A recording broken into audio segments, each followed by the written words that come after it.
A very beautiful good morning to all of you. This is Tanya Taksa. I am a counseling psychologist, and today in this video we are going to discuss about DSM-5. So basically DSM-5 is a manual. It's a book which full form of DSM-5 is Diagnostic and Statistical Manual of Mental Disorders, which was published in 2013 by American psychiatric association. और इस book में basically सारी ही चीज़ें दी जाती हैं किस किस किस तरह से इसको यूज़ किया जाता है। इस वीडियो में हम उन सब चीज़ों के बारे में पढ़ेंगे। The first thing I would like to discuss about DSM-5 is, or any of the DSM book, is that it has its own dangers also. It's not particularly बहुत ख़तरे की बात है, लेकिन हाँ, when you start reading this book you might feel that जो भी disorders हैं वो सारे तो मेरे अंदर भी मौजूद हैं, लेकिन देयर आर फ्यू रूल्स उसके बारे में जानने की। बेसिकली एक या दो चीज़ अगर सिम्टम्स आपके अंदर हैं, it doesn't mean that you are mentally not stable, but yes, अगर किसी चीज़ में सपोज 7 सिम्टम्स हैं और उसमें से 5 सिम्टम्स आपके अंदर हैं, then it is might possible that you are dealing with some of the other mental disorders. For that you have to consult a therapist, a psychiatrist or a psychologist, because they know it better. This is why they are licensed, this is why they are trained under this field, and they can assure you whether you are actually dealing with that particular disorder or not. First thing I would like to tell you in this background is कि you do not have to be shy about your mental health, because जैसे हम अपनी physical health के लिए concern रहते हैं, mental health is equally important. It is very important for all of us to be in a very good mental state, because some way or the other जितना हमारे physical health हमें affect करती है, शायद उससे ज़्यादा ही हमारी मेंटल हेल्थ हमें अफेक्ट करती है. तो if you are going to a psychiatrist, if you are going to a psychologist, if you are going to a therapist for to get complete information about your mental health, you are most very welcome, and you do not have to be shy about it, because it is very important to keep in track about your mental health. So let's study about DSM-5. Let me discuss about DSM-5. So the first thing about DSM-5 is that, of course, I have already told you about the full form of DSM-5. Again, I'm going to tell you. It's Diagnostic and Statistical Manual of Mental Disorders. It was published by American Psychiatric Association in 2013. And in 2022, it was revised, and now it is known as DSM-5-TR. इस book के अंदर सारी ही informations दी जाती हैं. इस book में mental disorders को लेकर इंफॉर्मेशंस दी जाती है. इस बुक के अंदर क्या कोड्स ऑफ कंडक्ट्स हैं वो सारे दिए जाते हैं. क्या नॉर्म्स हैं for a mental health specialist वो दिए जाते हैं. उनकी फिनेंशियल स्ट्राइक्स किस तरह की रहेंगी, क्या स्टेबिलिटी रहेगी. We actually trained psychiatrist, psychologist or a therapist based on this book, but not everybody, yes, but in majority.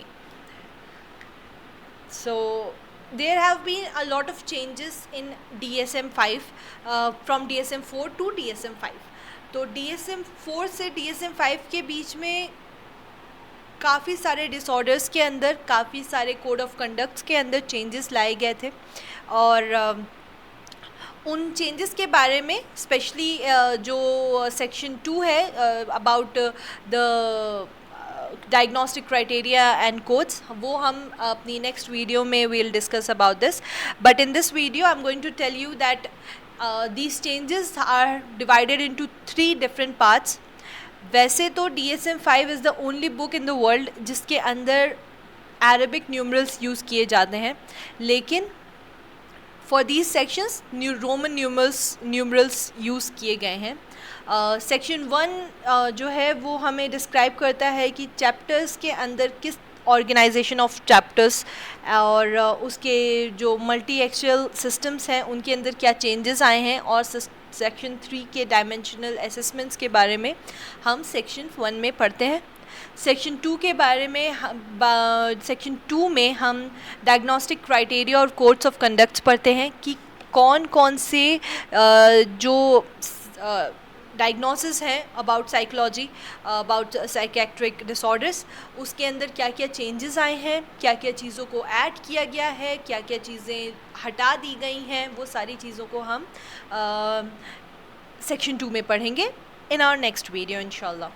And in this section 3 we are going to it consists of the measures and the models for the therapist कि अगर किसी को ये problem है तो इसके लिए कौन सा तरीका इस्तेमाल करना है, कौन से टेक्निक्स इस्तेमाल करना है, उसको उससे रिलेटेड क्या मेजर्स होने वाले हैं, that all are consist in section 3.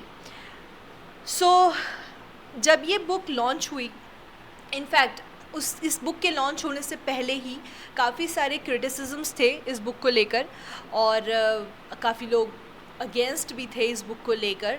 There was a lot of arguments going on, and even after the launch, even after the publishing, there are still lot of arguments going on in this particular for this particular book.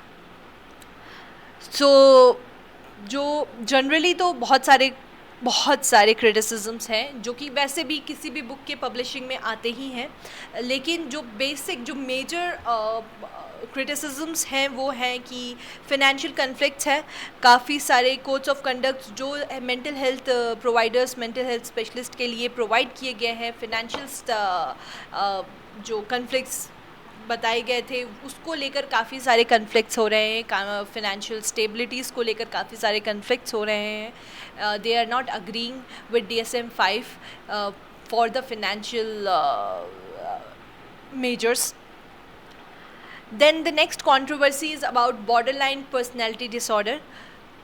Personality disorder के कुछ symptoms को लेकर एक particular new disorder को launch किया गया है, new disorder के बारे में बताया गया है इस बुक में, जिसको हम बॉर्डरलाइन पर्सनैलिटी डिसऑर्डर्स कहते हैं. But there are few psychologist, few therapist, few mental health specialist जो कि इस चीज़ के लिए सहमति नहीं रखते, क्योंकि उनको लगता है कि बॉर्डरलाइन पर्सनैलिटी डिसऑर्डर जो नाम है वो अपने आप में काफ़ी कंफ्यूजिंग है. उनको लगता है कि क्योंकि सिम्टम्स जो होते हैं वो काफ़ी हद तक सिमिलर होते हैं, तो इसमें डिस्टिंग्विश करना, इसमें डिफ्रेंशिएट करना पर्टिकुलर डिजीज़ को, पर्टिकुलर डिसऑर्डर को इज़ प्रिटी डिफ़िकल्ट, और स्पेशली पर्सनैलिटी डिसऑर्डर्स के लिए. तो borderline personality disorder is a little bit confusing, क्योंकि if someone is having a personality disorders and then they are talking they are like, if you feel कि इसको borderline personality disorder है, तो borderline itself is a it's a word जो कि confuse करता है कि आगे चल के इसको होगा कि नहीं होगा. तो इस चीज़ को लेकर काफ़ी सारे कन्फ्लिक्ट्स हैं.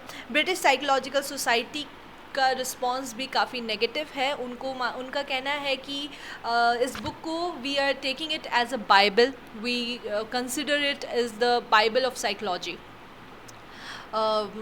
उसमें आपका और इनका ब्रिटिश साइकोलॉजिकल सोसाइटी का कहना है कि ये बुक जो है, इसके अंदर जो नॉर्म्स दिए गए हैं वो सिर्फ सोसाइटी को लेकर दिए गए हैं, सोशल नॉर्म्स के ऊपर हैं, काफ़ी जजमेंटल हैं.